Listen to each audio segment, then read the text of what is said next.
Water manifestation ಅಂದ್ರೇನು?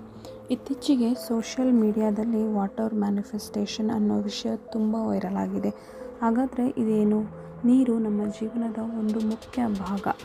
ಹಲವರು ನಂಬೋದೇನೆಂದರೆ ನೀರು ಕುಡಿಯುವ ಮೊದಲು ಪಾಸಿಟಿವ್ ಥಾಟ್ಸ್ ಅಥವಾ ಒಳ್ಳೆಯ ಮಾತುಗಳನ್ನು ಹೇಳಿದರೆ ಮನಸ್ಸಿನ ಮೇಲೆ ಒಳ್ಳೆಯ ಪರಿಣಾಮ ಆಗಬಹುದು ಎಂದು. ಉದಾಹರಣೆಗೆ, ನಾನು ಸಂತೋಷವಾಗಿದ್ದೇನೆ, ನಾನು ನನ್ನ ಗುರಿ ತಲುಪುತ್ತೇನೆ, ನನ್ನ ಜೀವನ ಒಳ್ಳೆಯದಾಗುತ್ತಿದೆ. ಇವು ಕೇವಲ ಮಾತುಗಳಂತೆ ಕಾಣಬಹುದು. ಆದರೆ ಕೆಲವರು ನಂಬೋದು ಇಂತಹ ಪಾಸಿಟಿವ್ ಥಾಟ್ಸ್ ನಮ್ಮ ಮೈಂಡ್ಸೆಟ್ ಬದಲಾಯಿಸಬಹುದು ಎಂದು.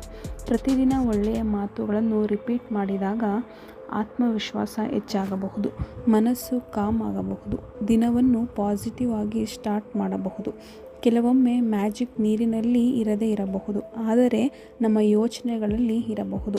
ಸತ್ಯ ಏನೆಂದರೆ, ನೀರು ದೇಹಕ್ಕೆ ಶಕ್ತಿ ಕೊಟ್ಟರೆ ಒಳ್ಳೆಯ ಯೋಚನೆಗಳು ನಮ್ಮ ಮನಸ್ಸಿಗೆ ಶಕ್ತಿ ಕೊಡುತ್ತದೆ.